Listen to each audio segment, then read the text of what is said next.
Halo, selamat datang di Aksa Movie 21. Semoga kalian dalam keadaan sehat dan selalu diberi kemudahan dalam urusannya. Kali ini saya akan menceritakan bagian ke-9 dari film Legend of Fuyao. Agar tidak berlama-lama, berikut rangkumannya. 如果我们注定要再相遇，也会再相逢。两个人，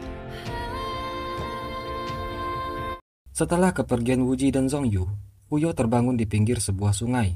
Tidak lama kemudian, Xiaoqi datang menemuinya atas informasi Wuji sebelumnya. Xiaoqi menceritakan semua yang terjadi, di mana Wuji menyerahkan jabatan kaisar kepada Yunhen. Sedangkan Gopuro diangkat menjadi permaisuri, sebagai imbalan karena ayahnya telah membantu kerajaan mengatasi pemberontakan Kizen. Fuyo jadi bertanya siapa Wuji sebenarnya. 他究竟是什么人？ Mereka lalu pergi meninggalkan kerajaan Taiyuan mengikuti arus sungai. Fuyo menyadari jika batu 5 warna miliknya hilang. Justru yang ada di kalungnya sekarang adalah daun jiwa mistis milik Wuji.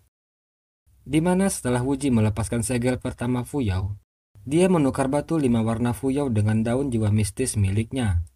Berharap dengan begitu, mereka akan bertemu kembali. 但还有丝绸未解。等你来找我， Fuyo pun marah karena Wuji berani mengambil barang miliknya. Fuyo dan Xiaoqi tiba di suatu tempat di tengah hutan. Tiba-tiba mereka diserang oleh beberapa orang. Namun Fuyo dengan mudah mengalahkan mereka semua.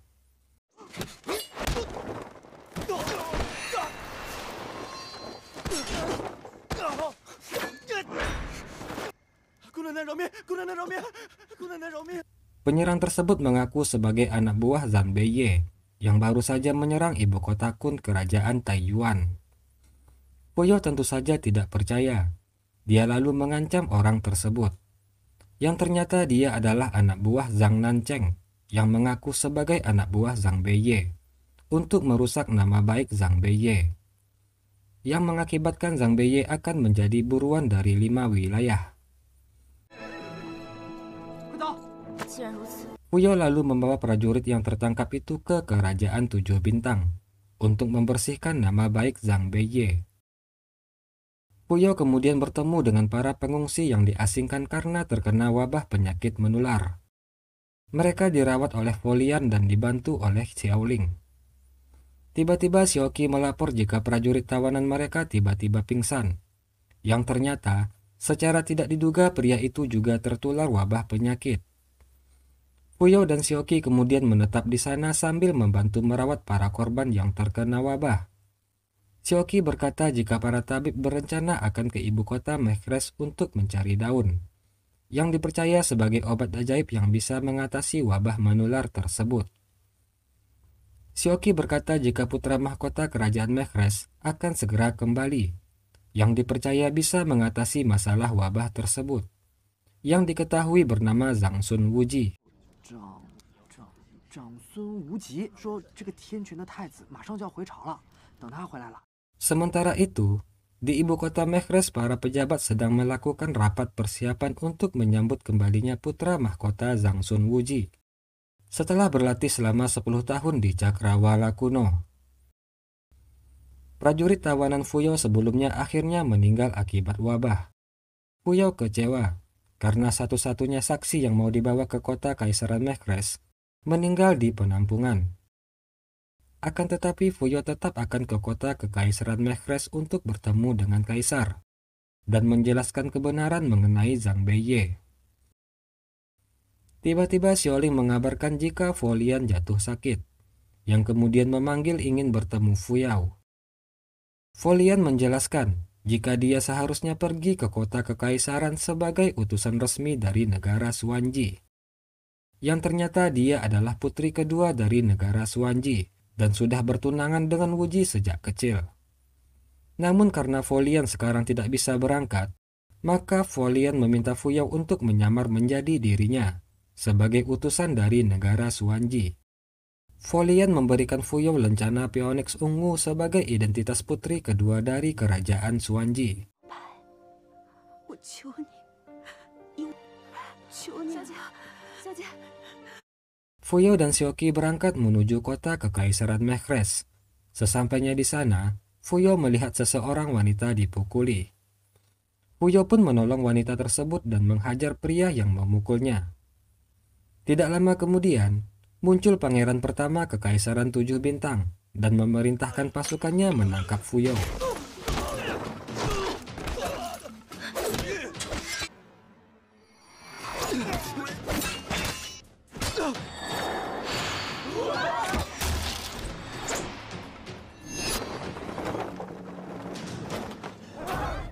Tiba-tiba seorang petinggi kerajaan muncul menghentikan mereka. Pria itu melihat giok pionix ungu milik Fuyao dan mengira jika Fuyao adalah Folian, putri kerajaan Xuanji, sekaligus wanita suci dari 5 wilayah. Fuyao pun dibiarkan bebas di dalam kota Kekaisaran Mekres. Di saat Fuyao dan Xiaoqi mencari penginapan, mereka bertemu dengan Zhongyu yang ternyata juga sedang berada di kota tersebut. Mereka kemudian ditampung oleh Zhongyu, tapi rupanya Zhongyu tidak menampung Fuyao dan Xiaoqi secara gratis. Zhongyu meminta bayaran untuk biaya mereka menginap dan kebutuhan lainnya. Namun karena Fuyao tidak bisa membayar, mau tidak mau mereka terpaksa menjadi anak buah dan bekerja untuk Zhongyu. Karena kebetulan Zhongyu sebagai tabib belum memiliki anak buah. Zhongyu kemudian memberi tugas kepada Fuyao dan Xiaoqi untuk mencari bahan obat-obatan. Namun ada satu obat-obatan yang harus diambil di istana atas. Karena istana atas tampak sulit dimasuki karena dijaga ketat, maka Fuyao membagi tugas dengan Xiaoqi, di mana Fuyao akan pergi ke istana atas, sedangkan Xiaoqi mencari bahan obat di tempat lain. Fuyao menyusup ke istana atas dan memutuskan mengambil bahan obat di istana tersebut.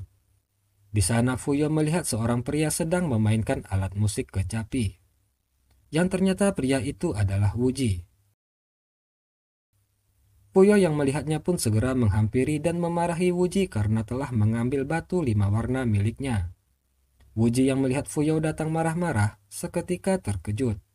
Dia kemudian langsung memeluk Fuyao. 从来没听过。 Fuyao meminta batu 5 warna miliknya dan menukarkan kembali dengan daun jiwa mistis milik Wuji.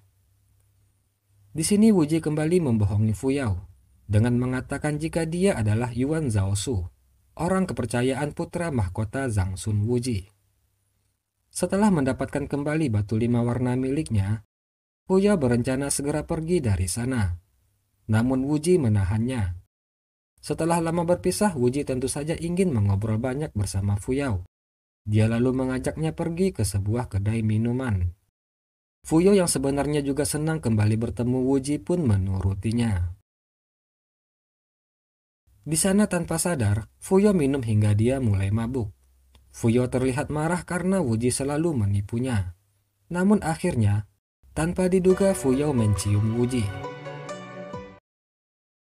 Kembalinya Wuji setelah 10 tahun berlatih di Cakrawala kuno, membuat ibunya ingin bertemu. Wuji kemudian bertemu dan melepas kangen dengan ibunya tersebut. Permaisuri kemudian berbincang dan menyinggung tentang usia Wuji yang sudah cukup dewasa untuk menikah. Dia berencana untuk menikahi Wuji dengan Folian dari kerajaan Xuanji. Namun Wuji terlihat tidak terlalu tertarik dengan pernikahan tersebut. Pangeran pertama Zhangsun Pingrong berniat menyusun rencana untuk merebut Folian. Dia berniat untuk menggantikan Wuji menikahi Folian. Hal itu bisa memperkuat posisinya di kerajaan. Setelah pertemuannya dengan Wuji, Fuyao jadi sering melamun memikirkan Wuji. Zhongyu melihat Fuyao melamun, dan sepertinya dia mengetahui isi pikiran Fuyao. Dia kemudian memberikan libur kepada Fuyao untuk berjalan-jalan. Ketika Fuyao sedang berjalan-jalan di Gunung Manik Hijau, tiba-tiba dia bertemu Wuji. Wuji mengajak Fuyao makan ikan dari mata air Manik Hijau. Setelah mereka makan dengan lahap, Wuji meminta imbalan kepada Fuyao. Fuyao heran mengapa Wuji meminta imbalan. Dia lalu memberikan tulang ikan yang dagingnya sudah dihabiskan. Wuji senang dengan pemberian Fuyao. Dia lalu menyimpan tulang ikan tersebut sebagai tanda cinta mereka.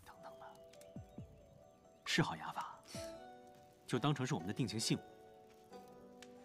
Wuji kemudian mengajak Fuyao ke puncak pengumpul jiwa untuk bertemu dengan rusa roh pengembala, yang merupakan dewa pertanian 5 wilayah dan dewa yang paling dihormati di klan Zhangsun. Mereka berdua kemudian melihat rusa tersebut. Terlihat jika rusa tersebut mendekati Fuyao, yang sepertinya rusa itu menyukainya.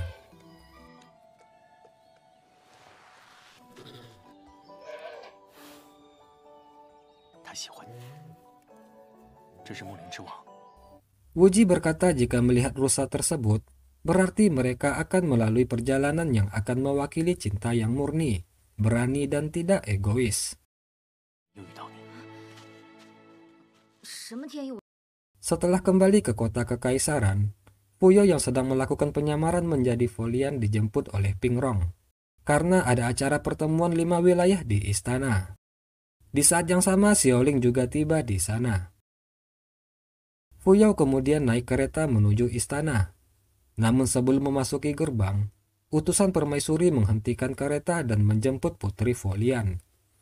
Pingrong yang melihat rencana permaisuri pun tidak bisa berbuat apa-apa. Permaisuri menjemput Folian untuk mengamankannya dari niat tersembunyi Pingrong.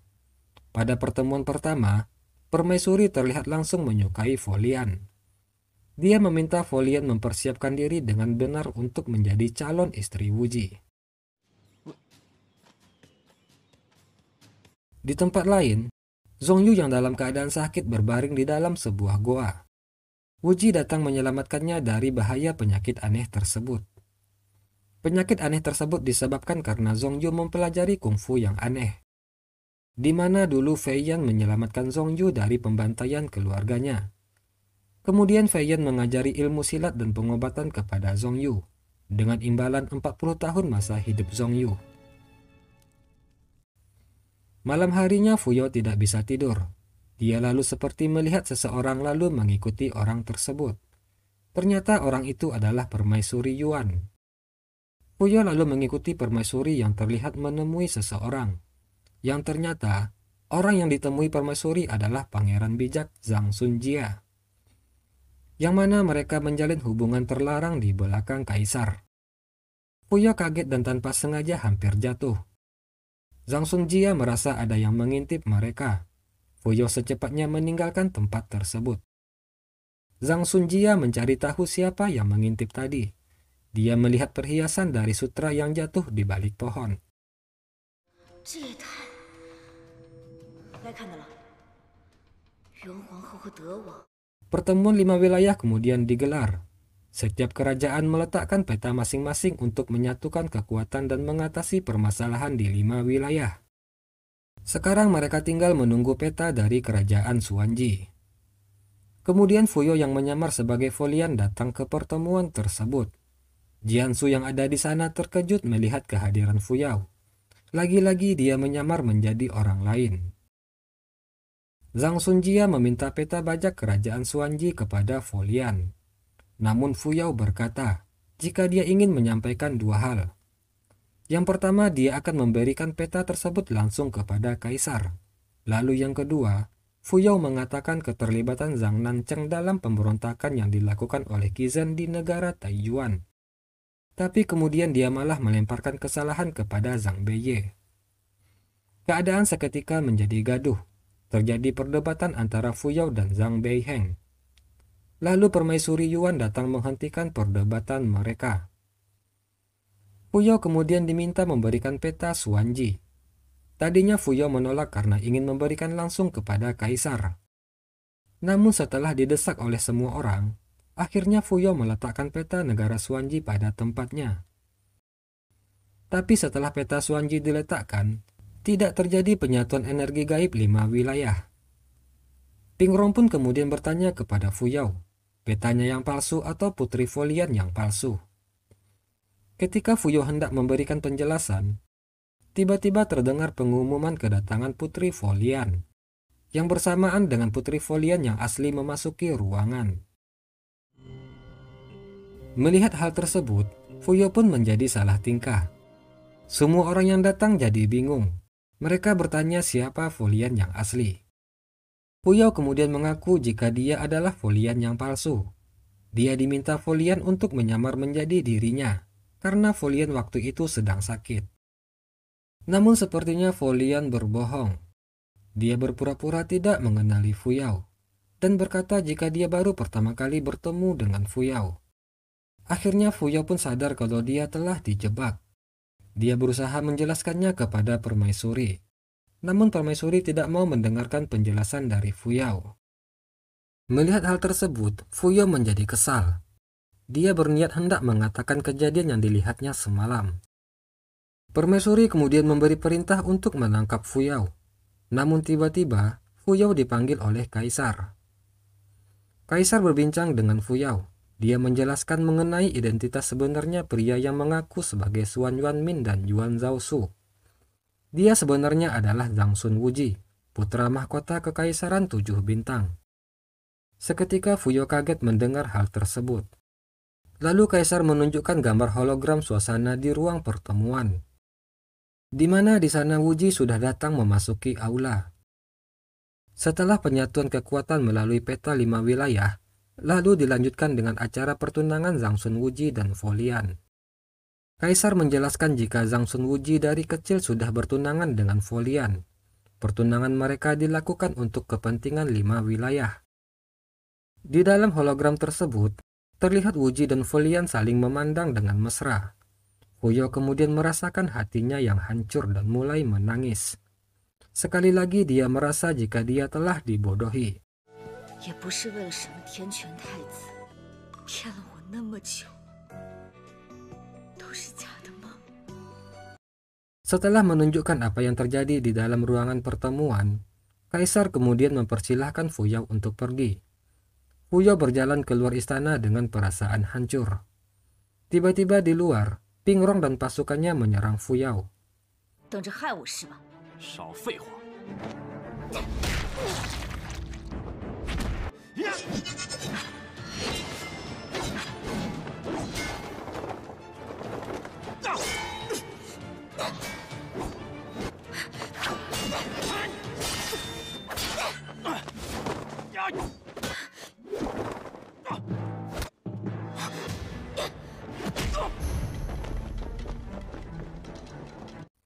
Dalam pertarungan itu, Fuyao terkena serangan kelabang Pingrong, hingga dia jatuh tak sadarkan diri. Sementara itu, Jiansu memberitahu Wuji jika orang yang menyamar sebagai Folian sebelumnya adalah Fuyao. Wuji terkejut dan segera bertemu Kaisar untuk memohon pengampunan untuk Fuyao. Kaisar berkata jika dia telah melepaskan Fuyao, tapi masalah nasib Fuyao selanjutnya tergantung dengan takdir. Wuji segera mencari Fuyao hingga ke semua sudut kota. Jiang Feng mengabarkan jika Fuyao ada di tangan Pangeran Pingrong. Dia terkena serangan beracun Pingrong. Sebelumnya Xiaoling juga telah meracuni makanan Fuyao. Wuji yang mendengarnya pun seketika sangat marah. Dia lalu bergegas ke kediaman Pingrong untuk menyelamatkan Fuyao. Kabar jika Wuji mencari Fuyao sampai ke telinga Pingrong. Pingrong ingin membuat orang yang Wuji pedulikan menderita. Fuyao dikurung di sebuah ruangan. Pingrong memberikan racun jarum pengunci jiwa. Pingrong berniat akan melecehkan Fuyao. Namun Fuyao berusaha untuk melawan, dan dia berhasil memukul Pingrong. Pingrong kemudian mengeluarkan pedangnya untuk menyerang Fuyao, sehingga terjadilah pertarungan berdarah antara Fuyao dan Pingrong.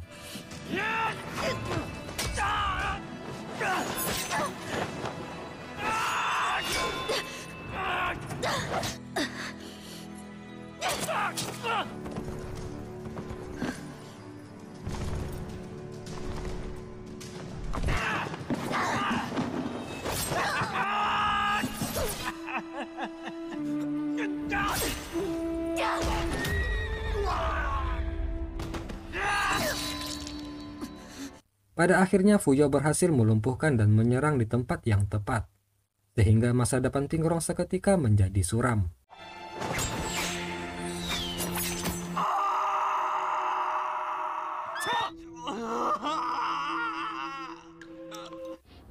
Pingrong berteriak, sedangkan Fuyao tidak berdaya karena terluka parah dan tubuhnya juga terkena racun. Wuji yang datang terlambat menemukan Fuyao dan Pingrong sudah tergeletak. Wuji sangat marah melihat wanita yang dicintainya telah dianiaya. Dia lalu akan membunuh Pingrong. Namun dia ditahan oleh Jiang Feng dan pengawal istana lainnya.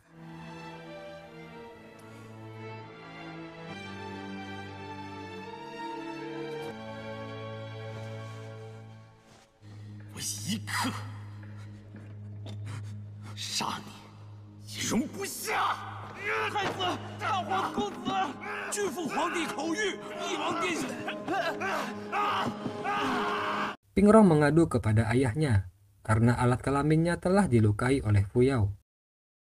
Namun kaisar malah memarahi Pingrong karena bertindak tanpa memperdulikan reputasi kerajaan. Sebagai seorang pangeran, dia telah mempermalukan dirinya sendiri. Jika masalah ini sampai ke dunia luar, kerajaan 7 bintang akan kehilangan wajah. Wuji membawa Fuyao ke kediaman Zhongyu. Terlihat Wuji sangat mengkhawatirkan keselamatan Fuyao. Zhongyu berkata jika Fuyao terkena racun yang mematikan, ditambah ada 4 segel di tubuhnya yang belum dibuka, hal itu akan mengancam nyawanya. Kaisar memberi perintah untuk menangkap dan menghukum mati Fuyao karena telah dianggap menyamar sebagai putri Folian dan melukai Pangeran Pingrong. Wuji menemui Kaisar meminta pengampunan untuk Fuyao. Kaisar berkata jika sudah terlambat, dia sudah memerintahkan pasukan bergerak ke kediaman Zhongyu. Wuji hendak bergegas pergi menyelamatkan Fuyao, namun Kaisar menghentikannya. Dia berkata jika Wuji keluar istana, maka Wuji akan menyesalinya. Namun Wuji tidak memperdulikan ancaman ayahnya. Dia minta maaf dan lalu segera pergi dari sana. Dalam perjalanannya, Wuji harus menghadapi hadangan dari para prajurit istana. Dan tanpa pikir panjang, Wuji pun bertarung melumpuhkan mereka semua.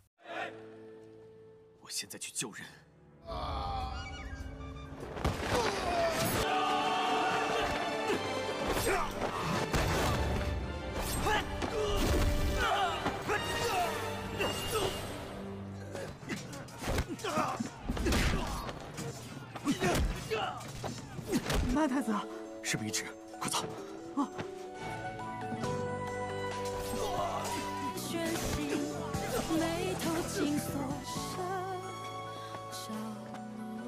！Akhirnya Wuji, Xiaoqi, dan Zhongyu berhasil membawa Fuyao keluar dari kota Mekres. Mereka pergi ke perbatasan selatan mencari obat untuk menyelamatkan Fuyao. Oke, demikianlah bagian 9 dari cerita Legend of Fuyao. Mohon maaf jika terjadi kesalahan dalam penyampaian saya. Akhir kata saya ucapkan terima kasih. Assalamualaikum warahmatullahi wabarakatuh.